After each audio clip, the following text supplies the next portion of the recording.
어린 왕자.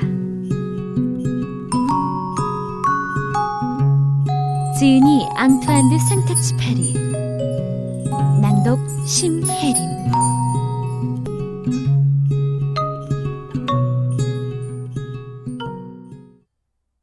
앙투안 드 생텍쥐페리. 프랑스의 비행사이자 작가입니다.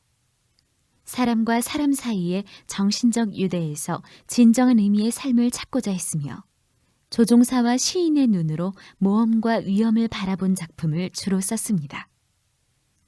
주요 작품으로 남방우편, 야간비행, 인간의 대지, 성체, 어린 왕자 등이 있습니다.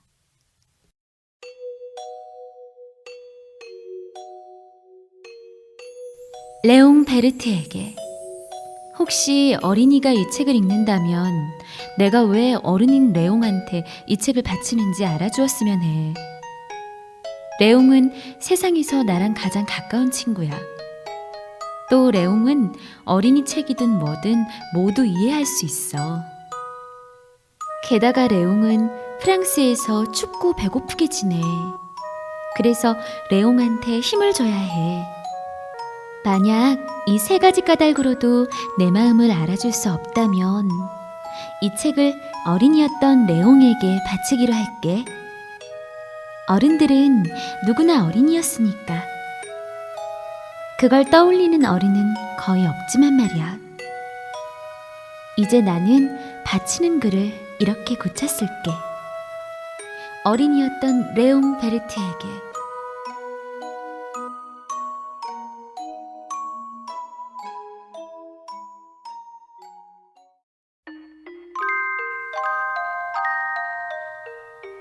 일. 6살 때 나는 밀림 이야기를 다룬 살아있는 자연이란 책에서 놀라운 그림을 보았다. 보아뱀이 맹수를 잡아먹는 그림이었다. 여기에 그것을 다시 그려본다. 그 책에는 이렇게 쓰여 있었다. 보아뱀은 먹이를 안 씹고 통째로 삼킨다. 그러고는 6달 동안 자면서 먹이를 소화한다. 나는 밀림을 탐험해야 할지 말아야 할지 깊이 따져보았다. 그 글을 읽고 나서 색연필로 그림도 그려보았다. 내가 태어나서 처음 그린 그림이다. 내 작품을 어른들에게 보여주며 무섭지 않느냐고 물었다. 무섭냐고? 모자를 누가 무서워해? 어른들은 이렇게 말했다. 나는 모자를 그린 게 아니었다. 보아뱀이 코끼리를 통째로 삼켜 소화하는 모습을 그린 그림이었다. 이번에는 어른들이 똑똑히 알아볼 수 있게 보아뱀의 뱃속을 그려 넣었다.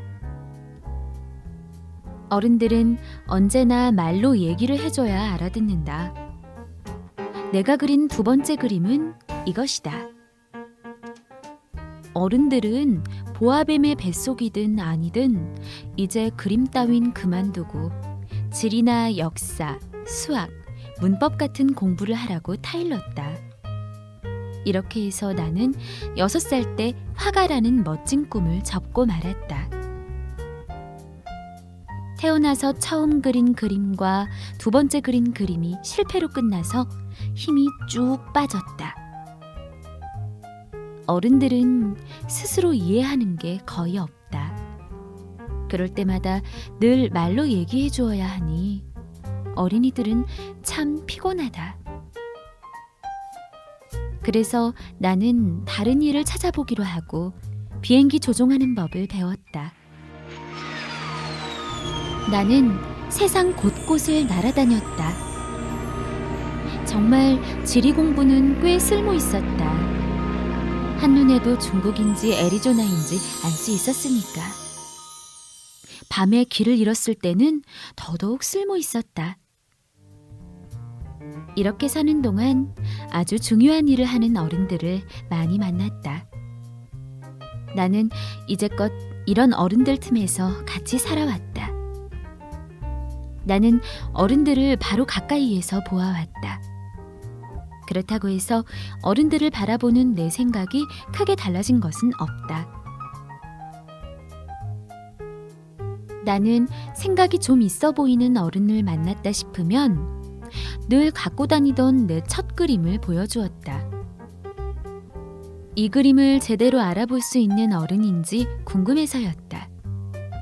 하지만 남자든 여자든 어른들은 언제나 똑같이 이렇게 말했다. 모자잖아요. 그러면 나는 보아뱀이나 원시림이나 별 이야기는 꺼내지도 않았다.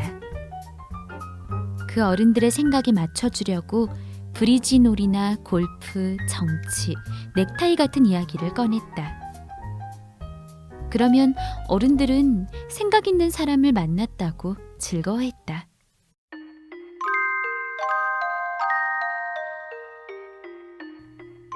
2.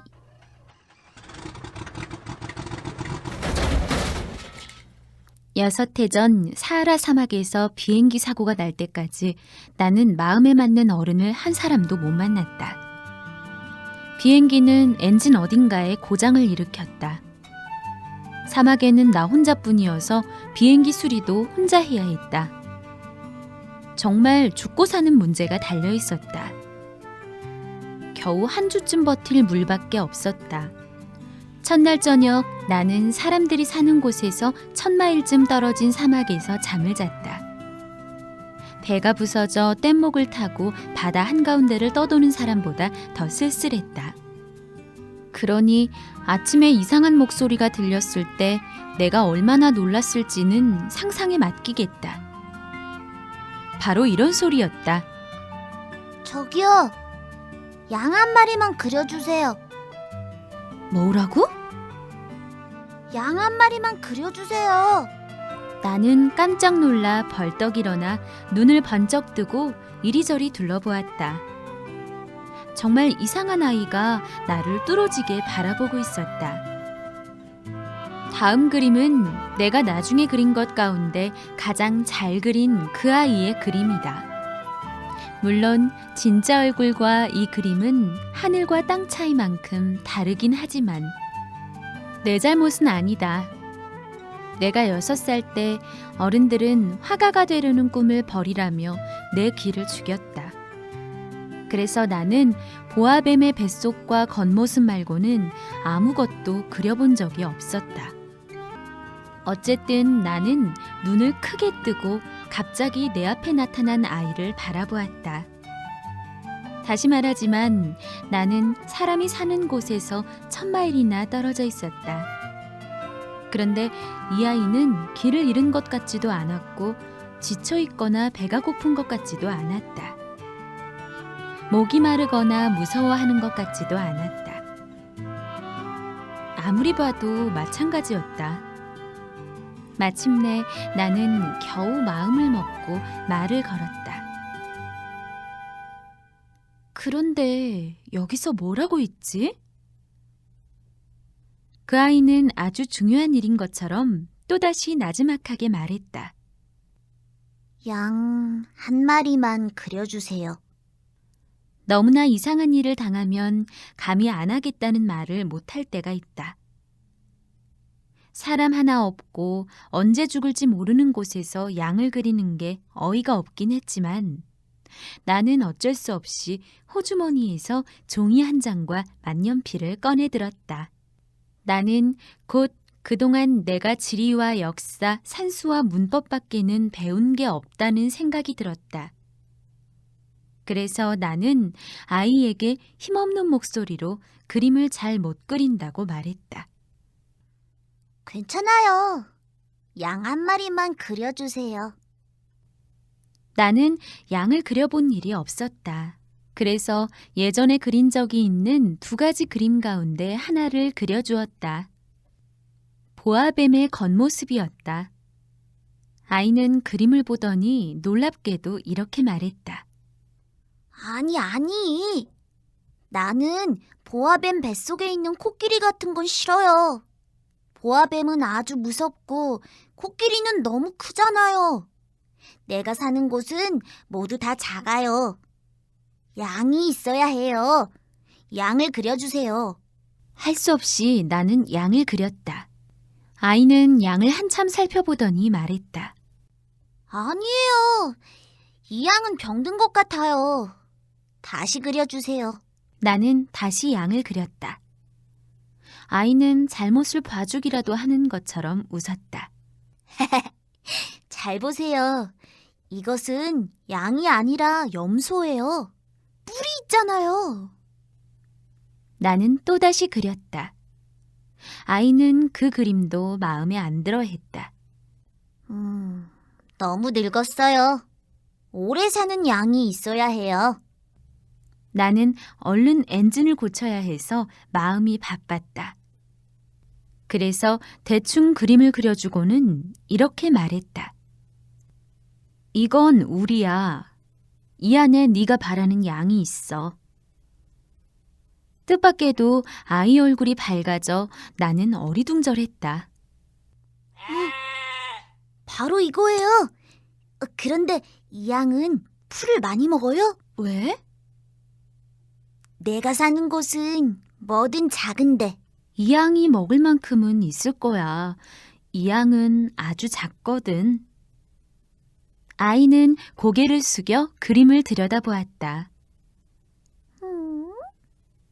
아닌 것 같은데. 보세요! 잠들어 버렸네. 나는 이렇게 어린 왕자를 만났다.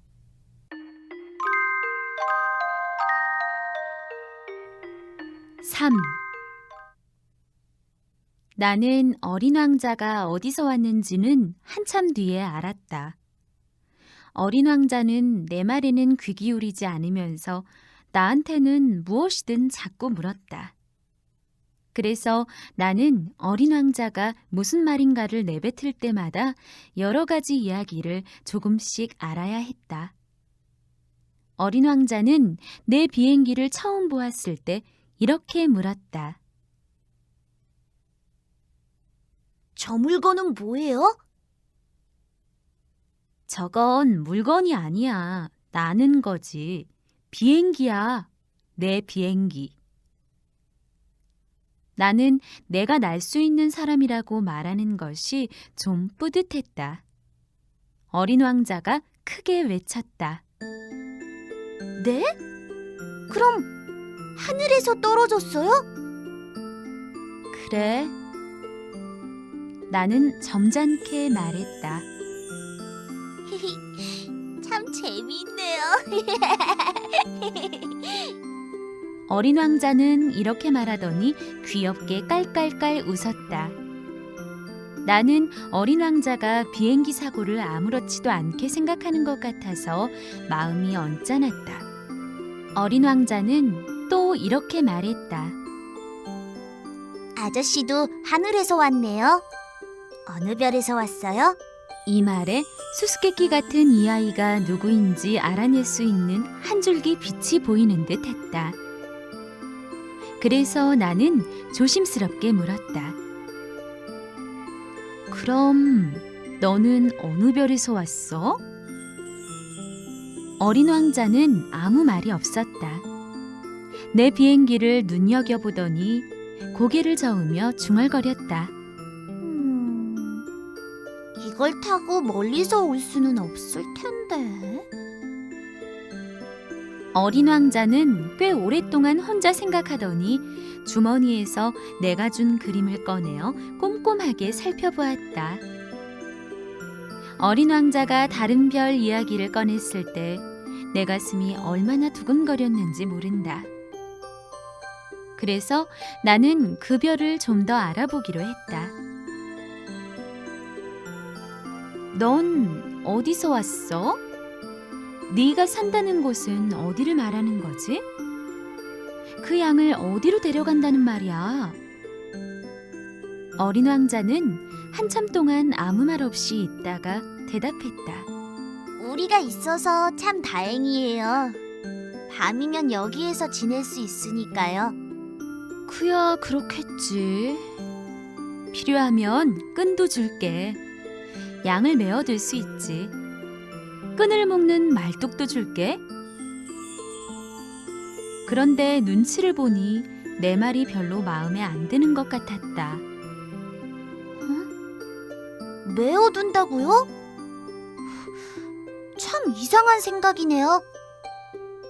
안 그러면 맘대로 돌아다니다가 길을 잃을 텐데. 어린 왕자는 또다시 깔깔깔 웃었다. 양이 어디로 간다는 거예요? 아무데나. 앞으로 자꾸자꾸 가는 거지. 어린 왕자는 말도 안 된다는 듯이 말했다. 괜찮아요. 내가 사는 곳은 아주 작으니까. 그러고는 시무룩하게 말했다. 앞으로 자꾸자꾸 가도 멀리 갈 수 없는 걸 뭐.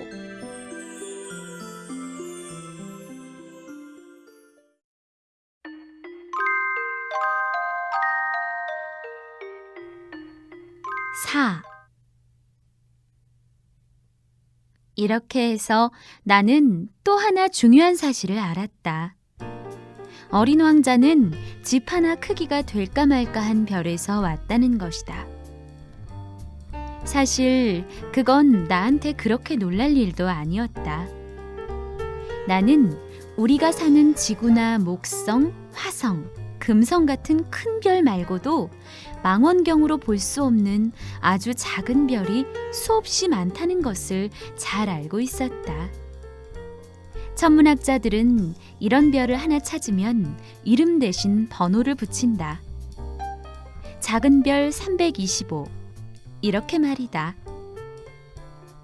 나는 어린 왕자가 살던 별이 작은 별 B610이라고 생각한다. 이렇게 생각하는 까닭이 있다. 이 작은 별은 1909년 터키의 천문학자가 딱 한 번 망원경으로 본 적이 있다. 이 천문학자는 국제천문학회에 나가 이 별을 찾아냈다고 떠들썩하게 알렸지만 터키의 전통 옷을 입은 이 천문학자의 말을 아무도 안 믿으려 했다. 어른들은 다 그렇다.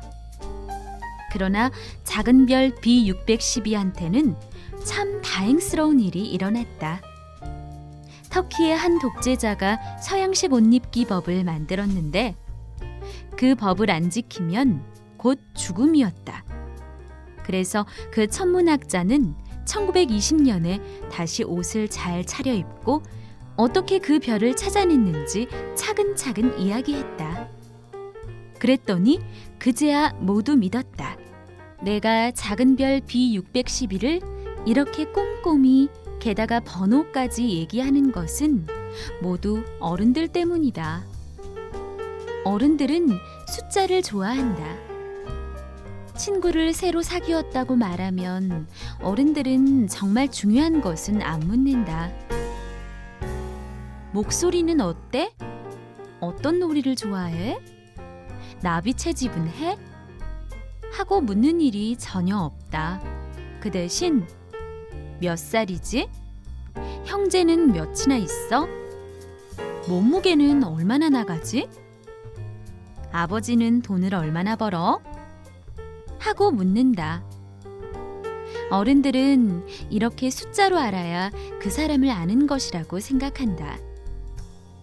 만약 어른들한테 창문에 제라늄 꽃이 있고 지붕에 비둘기들이 앉아있는 아름다운 벽돌집을 보았어요 하고 말하면 그 집이 어떤지 잘 떠올리지 못한다. 어른들한테는 10만 프랑짜리 집을 봤어요 하고 말해야 한다. 그래야 와, 정말 멋진 집이구나 하고 소리친다. 어린 왕자는 정말 멋있고 잘 웃고 양을 찾고 있었어요.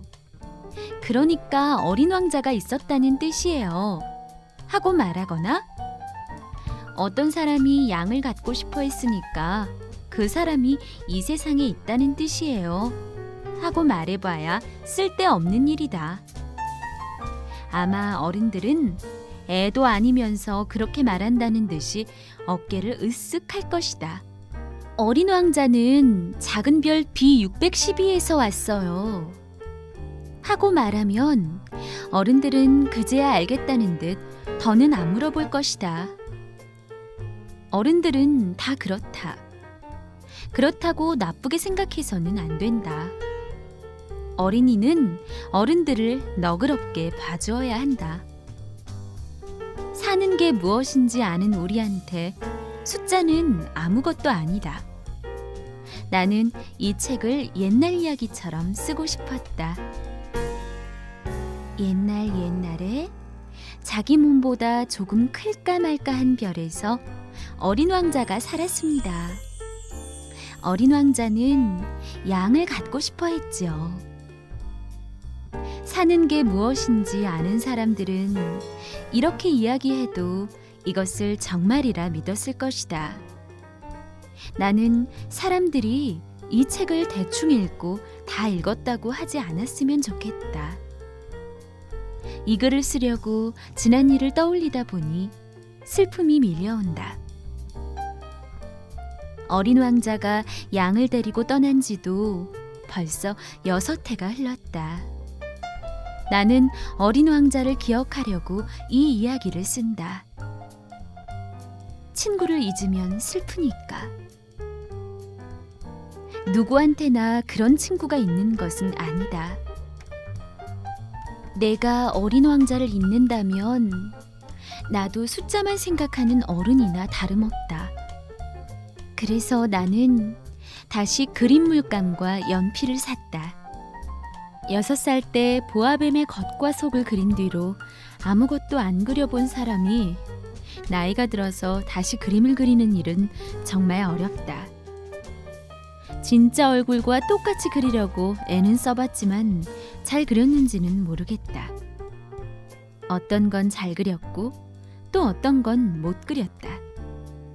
어린 왕자의 키도 들쭉날쭉하다. 어떤 건 너무 크고 어떤 건 너무 작다. 옷 빛깔이 맞는지도 잘 모르겠다. 그래도 서툰 솜씨에 그럭저럭 봐줄 만큼은 그려놓았다.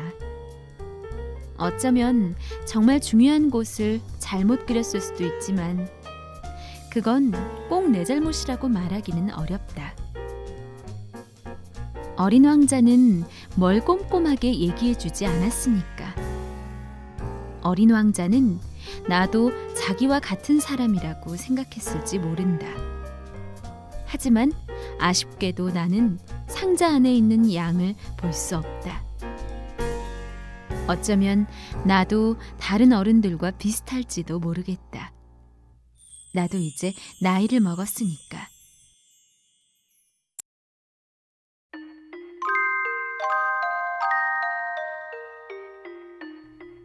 5. 날마다 조금씩 나는 어린 왕자가 사는 별이며 어린 왕자가 어떻게 그 별을 떠나왔는지 알 수 있었다.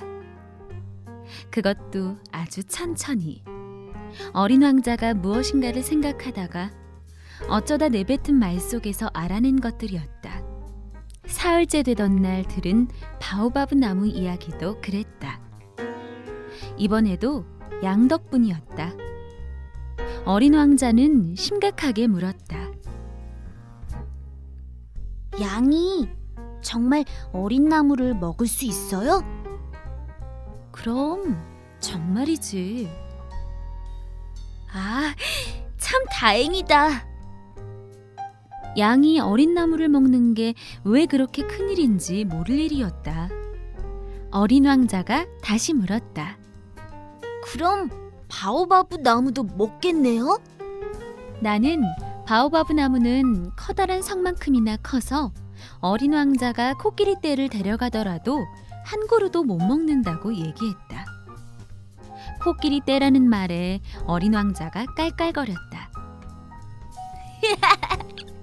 그럼 코끼리를 포개 놓으면 되겠다. 그러고는 꽤 똑똑한 말도 했다. 큰 바오바브 나무도 처음에는 어렸겠죠? 그야 그렇지. 그런데 왜 양이 그걸 먹었으면 하는데? 아이, 참. 어린 왕자는 내가 묻자마자 왜 그렇게 묻는지 모르겠다는 듯이 내뱉었다. 나는 어쩔 수 없이 머리를 싸매고 왜 그런지를 생각해 보았다. 말하자면 이랬다. 어린 왕자가 사는 별은 다른 별도 그렇지만 좋은 식물과 나쁜 식물이 자란다. 씨앗은 눈에 안 보인다. 씨앗들은 땅속에서 조용히 잠을 잔다. 그러다가 어떤 씨앗이 빨리 눈을 뜨고 싶어 한다. 그 씨앗은 기지개를 켜고 햇빛 쪽으로 조심조심 새싹을 뻗는다. 그게 무나 장미의 싹이라면 그대로 두어도 괜찮지만 나쁜 식물의 싹이라면 바로바로 뽑아야 한다. 어린 왕자가 사는 별에는 무서운 씨앗이 있었다. 바로 바오바브 나무 씨앗이었다. 땅에는 바오바브 나무 씨앗으로 가득했다. 바오바브 나무는 조금만 늦어도 나중에는 결코 없앨 수 없는 식물이다. 그 별을 다 차지하고 나서 뿌리로 구멍까지 뚫는다. 작은 별에 바오바브 나무가 너무 많으면 그 별은 산산조각 나고 만다. 그건 버릇들이기 나름이에요. 어린 왕자는 나중에 이렇게 말했다. 아침에 일어나 씻고 나면 그 다음엔 별을 가꾸어야 해요. 어린 바오바브 나무는 장미랑 비슷하지만 조금 크면 알아볼 수 있으니까 그때 바로 뽑아줘야 해요. 좀 귀찮긴 하지만 참 쉬운 일이죠. 또 어느 날은 이렇게 말했다.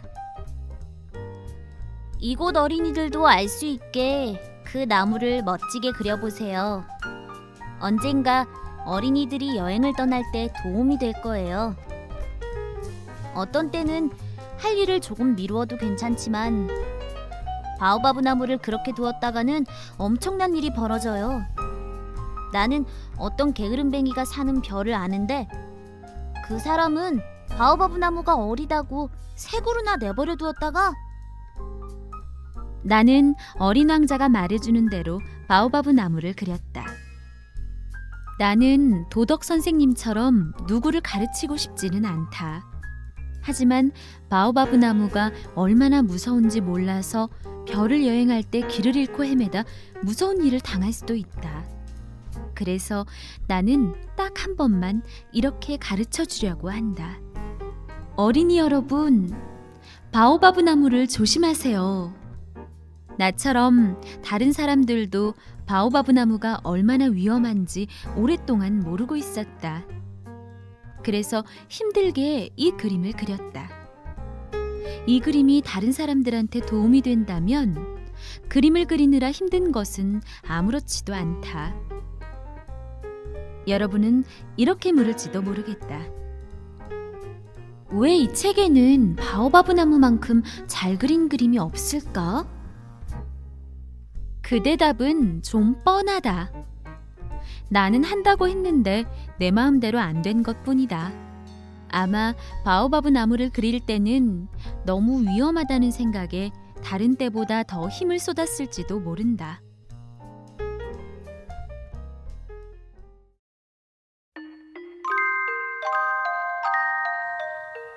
6. 어린 왕자, 이렇게 나는 아주 조금씩 왜 네가 외롭고 심심했는지 알 수 있었지. 저녁노를 바라볼 때가 딱 하나뿐인 즐거움이라는 것도 알았어. 만난 지 나흘째 되던 날 아침, 네가 이렇게 말했을 때 그걸 알았지. 나는 해 질 때가 가장 좋아요. 같이 저녁놀 보러 가요. 그럼 조금 기다려야지. 내가 말했다. 기다려요? 뭘요? 해가 질 때까지 기다려야지. 이 말을 듣고 너는 무척 놀랐어. 그러고는 조금 지나서야 스스로 생각해도 네 말이 우스웠는지 웃으며 말했지. 난 내가 아직도 우리 별에 있는 줄 알았어요. 정말 그럴 수도 있지.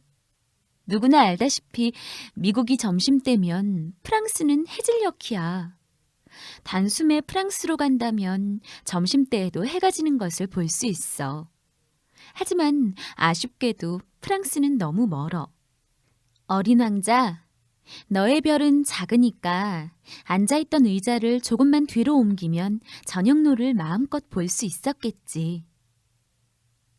난 저녁노를 하루에 44번이나 본 적도 있어요. 그러고는 또 이렇게 말했어. 슬플 때는 저녁노를 보고 싶어 하잖아요. 뭐가 그렇게 많이 슬펐어? 44번이나 볼 만큼? 그러나 어린 왕자는 입을 다물었다. 7. 닷새째 되던 날, 이번에도 양 덕분에 어린 왕자의 비밀을 하나 알았다. 어린 왕자는 마치 오랫동안 생각해온 말을 꺼내는 것처럼 갑자기 이렇게 물었다. 양이 어린 나무를 먹을 수 있으니까 꽃도 먹을 수 있겠죠? 양이야 닥치는 대로 아무거나 먹지. 가시가 있는 꽃도요? 그럼 가시가 있는 꽃도 먹지? 그러면 가시는 왜 있어요? 그건 나도 잘 몰랐다. 나는 그때 엔진에 너무 꽉 조여있던 나사를 푸느라 정신이 없었다. 비행기를 빨리 고칠 수 있을지 없을지도 모를 일이었다. 게다가 마실 물도 거의 다 떨어져 여기에서 꼼짝없이 죽을 수도 있겠다는 생각에 이만저만 걱정이 아니었다. 가시는 왜 있어요? 어린 왕자는 한 번 물어보면 대답을 들을 때까지 또 물었다. 나는 나사를 푸는 일에 정신이 팔려 있었다. 그래서 생각나는 대로 아무렇게나 말해버렸다. 가시는 쓸데없는 거야. 꽃들이 심술구주니까 달고 있겠지. 그런가? 한동안 잠자코 있던 어린 왕자가 나를 쏘아보며 말했다. 거짓말이에요. 꽃은 아주 여려요. 착하고. 그래서 자기 몸을 지키고 싶어 해요. 꽃은 가시를 무서운 무기라고 생각하고 있어요. 나는 아무 말도 하지 않았다. 그때 나는 이런 생각을 하고 있었다. 나사가 안 빠지면 망치로 부숴버리든지 해야겠어. 그때 다시 어린 왕자가 내 생각을 흔들어 놓았다. 정말 그렇게 생각해요? 꽃이 정말. 나는 크게 소리쳤다. 아니, 아니라고. 그런 게 아니라 그냥 생각나는 대로 말한 것뿐이야. 내가 지금 중요한 일을 하는 게 안 보여? 어린 왕자는 이상하다는 얼굴로 나를 보았다. 중요한 일이라고요? 어린 왕자는 기름이 범벅된 손으로 망치를 들고 허리를 숙인 채 요상하게 생긴 물건을 만지는 나를 보고 있었다. 아저씨도 다른 어른들과 똑같아요. 그 말에 나는 조금 부끄러웠다. 어린 왕자가 또 쏘아붙였다. 아저씨는 뒤죽박죽이에요. 너무 헷갈리게 만들어 놓고. 어린 왕자는 잔뜩 화가 나 있었다. 금빛 머리카락이 바람에 날렸다. 어느 별에 얼굴이 붉은 아저씨가 있어요. 그 아저씨는 꽃냄새도 맡아본 적이 없어요. 별을 본 적도 없어요. 누구를 사랑한 적도 없어요. 오로지 술을 새는 것밖엔 안 해요. 날마다 나는 중요해, 나는 바빠 하고 말해요. 아저씨랑 똑같이. 그러면서 자랑스러운 일이나 하는 것처럼 뻐기죠. 하지만 그건 사람이 아니에요. 버섯이라고요. 뭐? 버섯이라고요. 어린 왕자는 정말로 화가 난 듯 얼굴이 하얗게 질려 있었다. 꽃은 수백만 년 전부터 가시가 있었어요. 양도 수백만 년 전부터 꽃을 먹었어요. 그런데도 꽃이 왜 그렇게 쓸데없이 힘들게 가시를 만드는지 알려고 하는 게 안 중요해요? 양과 꽃이 싸우는 일이 안 중요해요? 붉은 뚱보버섯의 덧셈보다 안 중요하다는 말이에요? 내 별에서만 자라는 꽃이 딱 하나 있는데 어느 날 아침 새끼 양이 모르고 그 꽃을 따먹어 버려도 아저씨는 하나도 안 중요하다는 말이에요? 이제 하얗던 어린 왕자의 얼굴이 빨갛게 달아올랐다. 만약 어떤 사람이 수많은 별과 수많은 꽃 가운데 오로지 한 송이 꽃을 사랑한다고 해봐요. 그러면 그 사람은 아무 별이나 보아도 행복할 거예요. 저 별 어딘가에 내 꽃이 있겠지. 이렇게 생각하면서요. 그런데 양이 그 꽃을 먹어버리면 그 사람한테는 모든 별이 사라지는 거나 마찬가지일 텐데 그래도 아무 일도 아니란 말이에요? 이제 어린 왕자는 슬퍼서 우느라 목이 메어 아무 말도 못했다. 어둠이 내렸다. 나는 손에 들고 있던 공구들을 놓아버렸다. 망치니 나사니 목이 말라 죽는다느니 하는 생각이 지금 그렇게 중요할까? 어떤 별에, 어떤 작은 별에, 아니 이 지구에 내가 달래야 할 어린 왕자가 하나 있었다. 나는 어린 왕자를 껴안고 가만히 달래주었다. 네가 사랑하는 꽃은 괜찮을 거야. 양의 입에 물릴 재갈을 그려줄게. 꽃의 울타리도 둘러주고. 또 나는 뭐라고 말해야 할지 몰랐다. 나는 부끄러워서 더듬거리기만 했다. 어떻게 해야 어린 왕자를 기쁘게 해주고 옛날처럼 사이좋게 지낼 수 있을지 몰랐다. 눈물의 나라는 정말 비밀스러운 곳이다.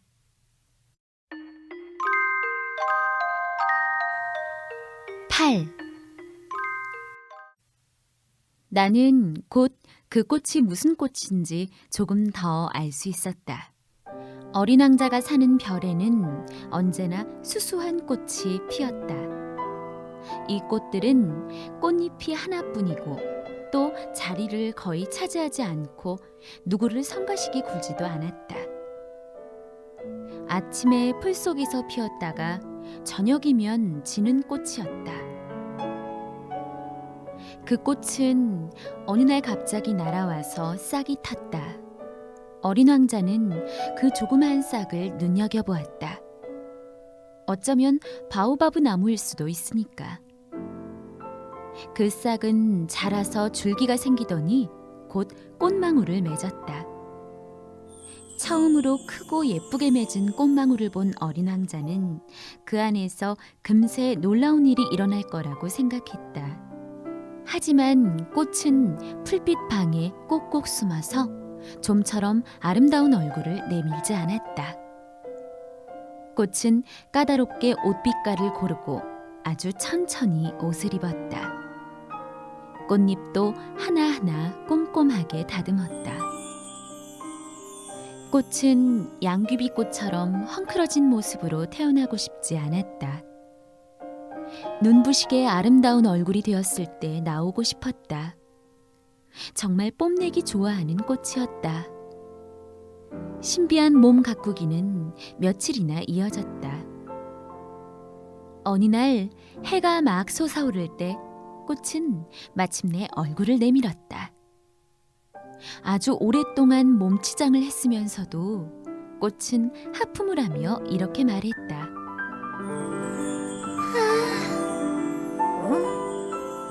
이제야 깨어났네. 아, 미안해. 꽃잎이 너무 헝클어졌는걸.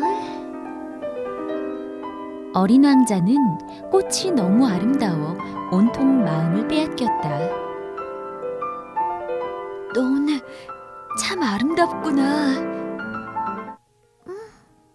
그렇겠지. 나는 하님과 함께 태어났으니까. 꽃은 부드럽게 말했다. 어린 왕자는 꽃이 그다지 겸손하지 않다고 생각했다. 하지만 그 꽃에 홀딱 빠져버렸다. 조금 뒤 꽃이 말했다. 아침을 먹을 시간이네. 뭘 좀 알아서 챙겨주면 좋겠는데. 어린 왕자는 어떻게 해야 좋을지 몰라서 머뭇거리다가 물뿌리개에 깨끗한 물을 담아 꽃에게 뿌려주었다. 꽃은 피어나자마자 잘난 체를 하며 어린 왕자를 힘들게 했다. 어린 왕자는 꽃을 어떻게 대해야 할지 무척 어려워했다. 어느 날 꽃은 자기 몸에 가시가 있다며 어린 왕자에게 이렇게 말했다. 호랑이한테 발톱으로 핥혀볼 테면 보라고 해. 내 별에는 호랑이가 없어. 있다고 해도 호랑이는 풀을 안 먹어. 어린 왕자가 대꾸했다. 저는 풀이 아니랍니다. 꽃이 부드럽게 말했다. 미안해. 난 호랑이 따위는 하나도 안 무서운데 바람은 정말 끔찍해. 바람막이 좀 해줄 수 있을까? 바람이 끔찍하다니. 식물한테는 참 안 된 일이야. 이 꽃은 참 까다로워. 어린 왕자는 이렇게 생각했다. 저녁에는 유리덮개 좀 덮어줘. 여기는 너무 추워. 내가 살던 곳은... 꽃은 말을 하려다 말고 입을 다물었다. 꽃은 씨에서 태어났으니까 다른 세상을 알 리가 없었다. 자기도 모르게 거짓말을 해서 부끄러웠는지 꽃은 헛기침을 하며 딴청을 부렸다. 바람막이는요?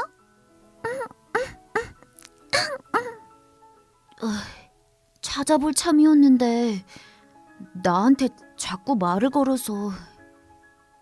꽃이 자꾸 기침을 하는 바람에 어린 왕자는 자기가 뭔가를 잘못해서 그런 줄 알고 어쩔 줄 몰라 했다. 어린 왕자는 꽃을 사랑하긴 하지만 왠지 다 믿으면 안 될 것 같았다. 꽃이 아무렇게나 내뱉은 말을 너무 진지하게 받아들인 것에 마음이 언짢기도 했다. 어느 날 어린 왕자는 나한테 속마음을 털어놓았다. 꽃이 하는 말을 귀담아 듣지 말 걸 그랬어요. 정말 그러는 게 아니었어요.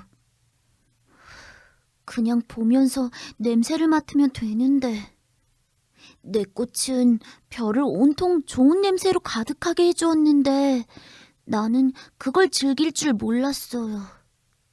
발톱 이야기가 너무 말이 안 된다고 해도 그 말에 맞장구도 쳐주고 가엾게 여겼어야 하는데.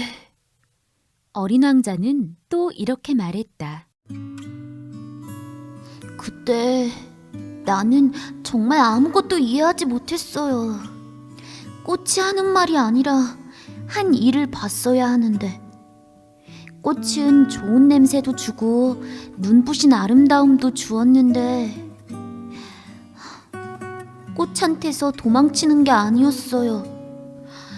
잘난 체 하는 말 뒤엔 여린 마음이 숨어 있다는 걸 눈치챘어야 하는데 정말 알다가도 모를 꽃이었죠.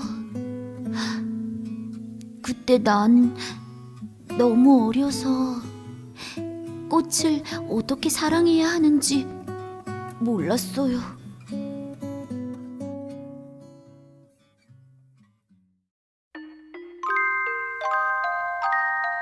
9.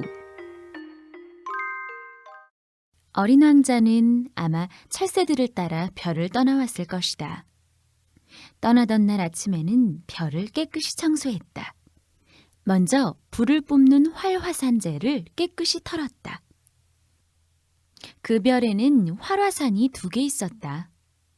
활화산은 아침밥을 지을 때 참 좋았다. 불을 뿜지 않는 사화산도 하나 있었다. 하지만 어린 왕자는 언제 불을 뿜을지 모르는 일이지 하고 생각하면서 깨끗이 닦았다. 화산은 재만 깨끗이 털면 폭발하지 않고 조금씩 불을 내뿜는다. 화산 폭발은 마치 벽난로에서 타는 불 같은 것이다. 지구에서는 사람이 너무 작아서 화산에 있는 재를 털어낼 수 없다. 그래서 폭발이 일어나 힘든 일을 당한다. 어린 왕자는 막싹이 튼 바오바브 나무도 뽑았다. 이제 별에 못 돌아올 것 같아 마음이 무척 아쉬웠다.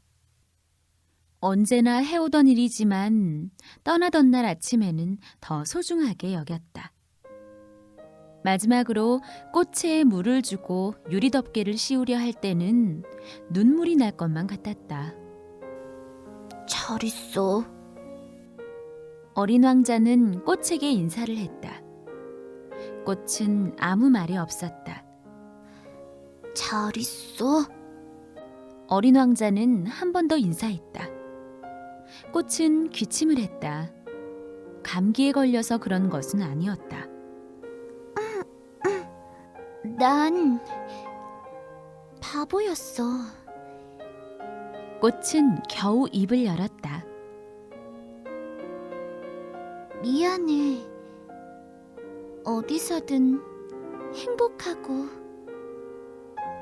어린 왕자는 꽃이 자신을 한마디도 탓하지 않자 조금 놀랐다. 그래서 유리덮개를 손에 들고 멍하니 서 있었다. 어린 왕자는 꽃이 왜 이렇게 착해졌는지 알 수 없었다. 있지. 난 너를 사랑해. 꽃이 말했다. 내가 눈치를 못 챈 건 내 잘못이야. 아무래도 좋아. 하지만 너도 정말 너도 나만큼이나 바보 같았어. 행복하게 지내. 유리덮개는 괜찮아. 이젠 아무것도 바라는 게 없어.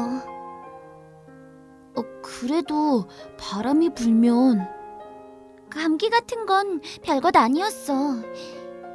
차가운 밤바람이 나한테는 더 좋아. 난 꽃이니까. 하지만 벌레 같은 것들이 나비를 보려면 애벌레 2-3마리쯤 있는 건 참아야지. 나비는 참 예쁘다는데 나비가 아니면 누가 나를 찾아와 주겠어? 넌 멀리 가버리고. 큰 짐승 같은 건 하나도 안 무서워. 발톱이 있으니까. 그러고는 꽃은 천진난만하게 발톱 4개를 보여주었다. 그렇게 머뭇거리지 마. 갈 거면 빨리 가. 꽃은 우는 모습을 어린 왕자에게 보이고 싶지 않았다. 꽃은 그렇게 자존심이 셌다.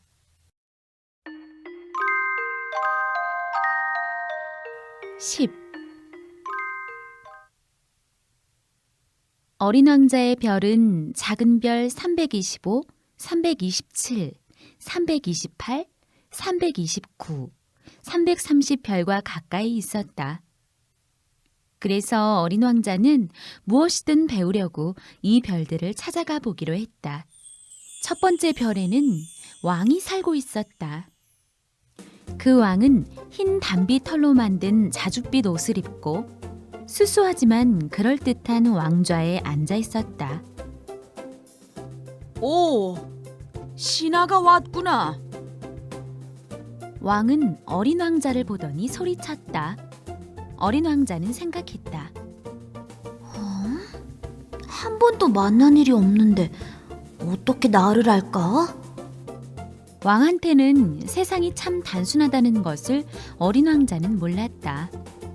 왕은 아무나 신하로 여겼다. 오, 가까이 오라. 얼굴 한번 살펴보자꾸나. 왕은 드디어 왕 노릇을 할 수 있어서 자랑스러운 모양이었다. 어린 왕자는 앉을 만한 곳이 없나 둘러보았다.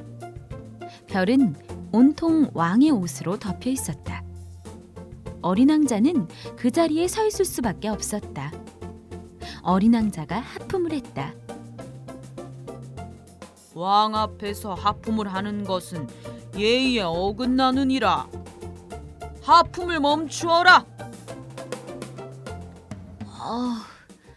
하품을 참을 수가 없어요. 여행길이 멀어서 잠을 못 잤거든요. 어린 왕자가 머뭇거리며 대답했다. 그렇다면 하품을 하여라. 짐은 오랫동안 하품하는 걸 못 보았다. 하품하는 게 참 재미있구나. 자, 또 한번 해보아라. 명령이다. 하라니까 하품이 잘 안 나와요. 어린 왕자는 어쩔 줄 몰라 하며 말했다.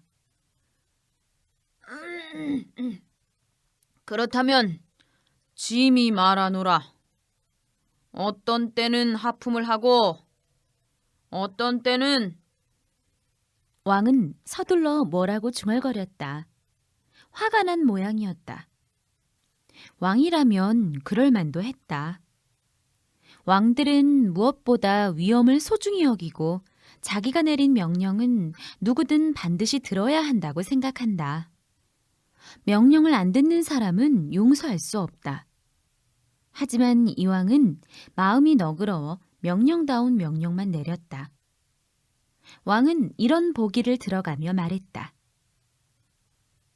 내가 장군에게 물새가 되라고 했을 때 장군이 이 명령을 어긴다면 그건 장군 잘못이 아니라 내 잘못이다. 앉아도 될까요? 어린 왕자가 머뭇거리며 말했다. 앉으라. 왕은 널찍하게 깔린 흰 담비 털 옷자락을 가만히 끌어당겼다. 어린 왕자는 좀 이상한 생각이 들었다. 이 별은 아주 조그마한데 왕은 무엇을 다스리는 걸까? 임금님, 뭐 좀 말씀드려도 괜찮을까요? 말해보아라. 왕은 선뜻 말했다. 임금님은 도대체 무엇을 다스리시나요? 모든 것을 다스리지. 왕은 아주 점잖게 대답했다. 모든 것이라고요? 왕은 천천히 손을 들어 자기의 별과 흩어져 있는 여러 별들을 가리켰다. 이걸 다요? 그렇다마다. 왕이 대답했다. 왕이 모든 것을 다스린다는 말은 곧 모든 우주를 다스린다는 뜻이었다. 그럼 별들이 모두 임금님 말씀을 따른다는 뜻인가요? 그렇다마다. 별들은 내 말을 따른다. 내 말을 거스르면 가만두지 않지. 어린 왕자는 왕의 말에 깜짝 놀랐다. 어린 왕자한테도 그럴 만한 힘이 있다면 앉아있던 의자를 움직이지 않고도 저녁노를 하루에 44번이 아니라 72번도, 아니 100번도 200번도 더 볼 수 있겠다 싶었다. 멀리 두고 온 작은 별이 생각나서 조금 울적해진 어린 왕자는 용기를 내어 왕에게 부탁했다. 저녁노를 보고 싶은데 괜찮으시면 해에게 빨리 지라고 해주세요. 내가 장군에게 나비처럼 이 꽃에서 저 꽃으로 날아다니라고 하거나 슬픈 이야기를 쓰라고 하거나 물새가 되라고 명령했는데 장군이 내 명령을 안 들었다면 그건 누구 잘못이냐? 장군이냐? 아니면 왕이냐? 에이, 그야 임금님 잘못이죠. 어린 왕자는 또박또박 말했다. 그렇지. 누구한테나 따를 수 있는 명령을 해야 하느니라. 왕은 힘을 올바르게 써야 해.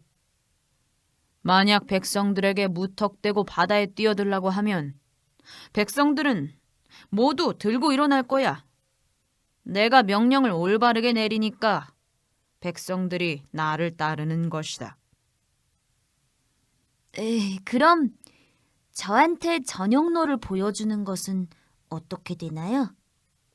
어린 왕자는 또 물었다. 어린 왕자는 한 번 물어보면 대답을 들을 때까지 끈질기게 물었다. 저녁노를 볼 수 있게 내가 명령하겠다. 하지만 명령을 내릴 때가 되기를 기다려야 한다. 그게 언제쯤일까요? 왕은 별들의 움직임을 알 수 있는 두툼한 책력을 뒤적거리더니 말했다. 그때쯤이군. 그러니까 오늘 저녁 그러니까 8시 20분쯤 되느니라. 어떻게 해가 내 명령에 잘 따르는지 두고 보아라. 어린 왕자는 하품을 했다. 당장 저녁노를 못 보아서 아쉬웠다. 기다리는 시간이 너무 지루했다. 저는 이제 할 일이 아무것도 없어요. 이제 또 여행을 떠나야겠어요. 신하가 하나 생겨 무척 자랑스러워하던 왕이 말했다. 가지 마라. 가면 안 된다. 너에게 벼슬을 내어주겠노라. 무슨 벼슬을요? 재판장이 좋겠구나. 하지만 재판을 받을 사람이 하나도 없잖아요. 그야 모를 일이지. 나는 아직 이 나라를 다 둘러보지 못했다. 나이가 들어 걷기도 어렵고 마차 둘 것도 마땅찮아서 말이야. 저는 벌써 이별을 다 둘러봤어요. 어린 왕자는 다시 한번 별 저쪽을 돌아보았다. 이쪽이든 저쪽이든 아무것도 없었다. 왕이 대답했다. 그럼 너를 재판하면 되겠구나. 남을 재판하는 일보다 자기를 재판하는 일이 훨씬 어렵다. 네가 너를 올바르게 재판할 수 있다면 참으로 지혜로운 사람이다. 네, 저는 어디서든 저를 재판할 수 있어요. 그러니까 굳이 이별해서 안 살아도 괜찮아요. 이 별 어딘가에 틀림없이 늙은 쥐가 있다. 밤만 되면 쥐 소리가 들리거든. 이 늙은 쥐를 재판해 보아라. 가끔 그 쥐에게 사형을 내려도 좋다. 그 쥐가 죽고 사는 것은 네 재판에 달려 있으니까. 그 다음에는 다시 죄를 용서해 줘야 해. 쥐가 한 마리밖에 없으니까. 저는 아무한테도 사형을 안 내릴래요. 이제 그만 가봐야겠어요. 안 돼! 가면 안 돼! 왕이 말했다. 어린 왕자는 떠나려고 했지만 늙은 왕을 슬프게 하고 싶진 않았다. 임금님의 명령에 잘 따르기를 바라신다면 임금님께서 저에게 올바른 명령을 내려주세요. 말하자면 이제 저한테 이곳을 떠나라고 명령하실 수 있어요.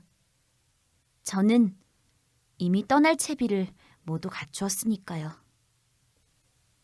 왕은 아무 말이 없었다. 어린 왕자는 조금 망설이다가 한숨을 내쉬며 길을 떠났다. 너를 외교관으로 임명하노라. 왕이 바삐 소리쳤다. 왕의 얼굴은 아주 엄숙해 보였다. 어른들은 정말 이상해. 어린 왕자는 길을 걸으며 생각했다.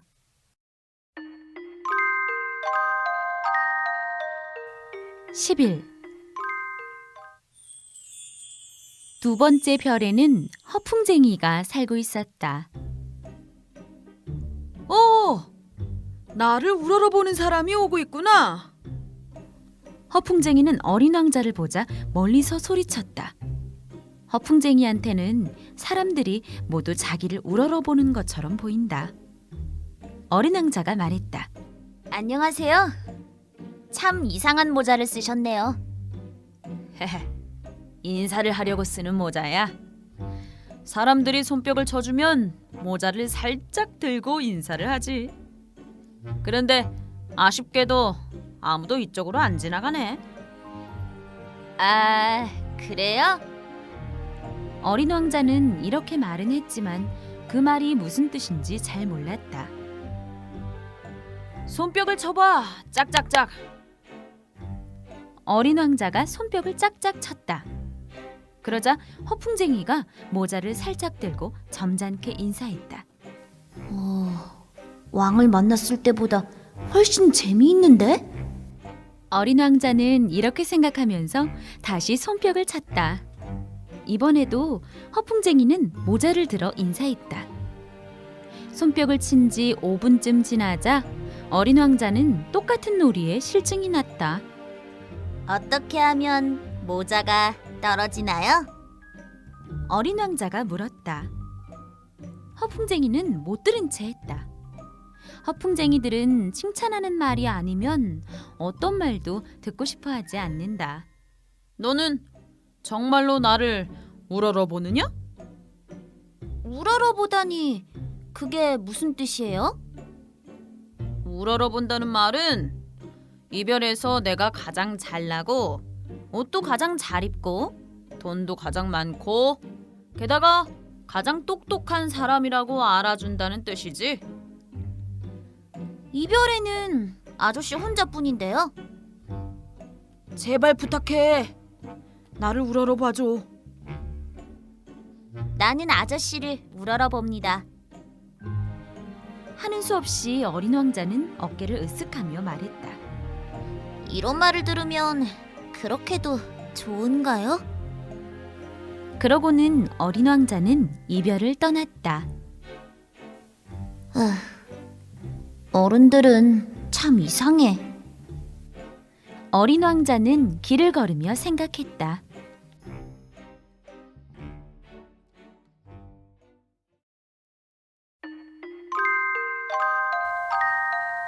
12.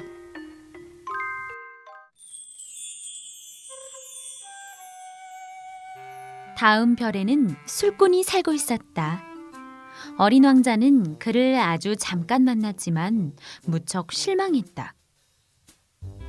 아저씨는 무얼 하고 계세요? 어린 왕자는 술꾼한테 물었다. 술꾼은 술이 빈 병과 술이 가득 찬 병들을 늘어놓고 말없이 앉아 있었다. 술꾼은 시무룩하게 말했다. 술을 마시고 있지. 왜 술을 마셔요? 야, 잊고 싶어서지. 무엇을 잊고 싶은데요? 어린 왕자는 왠지 술꾼이 불쌍하게 보였다. 술꾼은 고개를 떨어뜨리며 털어놓았다. 부끄러운 걸 잊지. 무엇이 부끄러운데요? 어린 왕자는 도와주고 싶은 마음에 다시 물었다. 술 마시는 게. 이렇게 말하더니 술꾼은 입을 다물어 버렸다. 어린 왕자는 너무 어이없어서 그 별을 떠났다. 어른들은 도무지 알 수가 없어.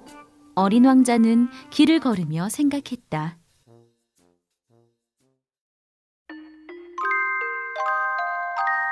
(13) 네 번째 별에는 사업가가 살고 있었다. 사업가는 일이 바빠서 어린 왕자가 왔는데도 아른 체를 안 했다. 어린 왕자가 말했다. 안녕하세요. 저 담뱃불이 꺼졌어요. 어린 왕자가 말을 건넸다. 3 더하기 2는 5, 5 더하기 7은 12, 12 더하기 3은 15. 안녕. 15 더하기 7은 22, 22 더하기 6은 28. 담뱃불을 붙일 시간도 없어. 26 더하기 5는 31. 야호! 드디어 5억 162만 2731이 되었군. 뭐가 5억이란 말이에요? 어린 왕자가 물었다. 아직도 있었어? 5억 100만. 난 쉴 수 없어. 할 일이 많거든. 아주 중요한 일이지. 허튼 장난하는 게 아니다. 2 더하기 5는 7. 뭐가 5억 100만이에요? 어린 왕자는 다시 물었다. 어린 왕자는 한 번 물어보면 대답할 때까지 묻고 또 물었다. 사업가가 고개를 들었다. 54해째 이별에서 살아왔지만 누가 내 일을 방해한 적은 딱 3번 있었어. 첫 번째는 22해 전에 어디선가 풍뎅이가 날아와 떨어졌을 때야. 비비비거리는 날개소리가 어찌나 크던지 덧셈을 4번이나 틀렸지. 두 번째는 11해 전에 신경통 때문에 아팠을 때야. 운동을 못해서 그랬을 거야. 쉴 시간이 없거든. 세 번째는 바로 오늘이야. 방금 5억 100만이었으니까 무엇이 5억이에요? 사업가는 대답을 안 하면 편히 앉아 일을 할 수 없을 것 같았다. 때때로 하늘에 보이는 저 작은 것들 말이야. 파리 말이에요? 아니, 반짝거리는 저 작은 것들 말이다. 꿀벌? 아니, 그게 아니라 게으름뱅이들이 멍청하게 바라보는 금빛 나는 작은 것들 말이다. 별 말이에요? 그래, 별. 그럼 별 5억 개로 뭘 하려고요? 5억 162만 2731개지. 아주 중요한 일이다. 틀림이 없고. 그러니까 저 별들로 뭘 하느냐고요. 뭘 하느냐고? 네, 하긴 뭐래. 가지고 있는 거지. 별을 가져요? 그렇지.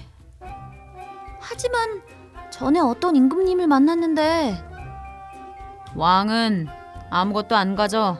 다스리지. 갖는 것과 다스리는 것은 아주 차이가 크다.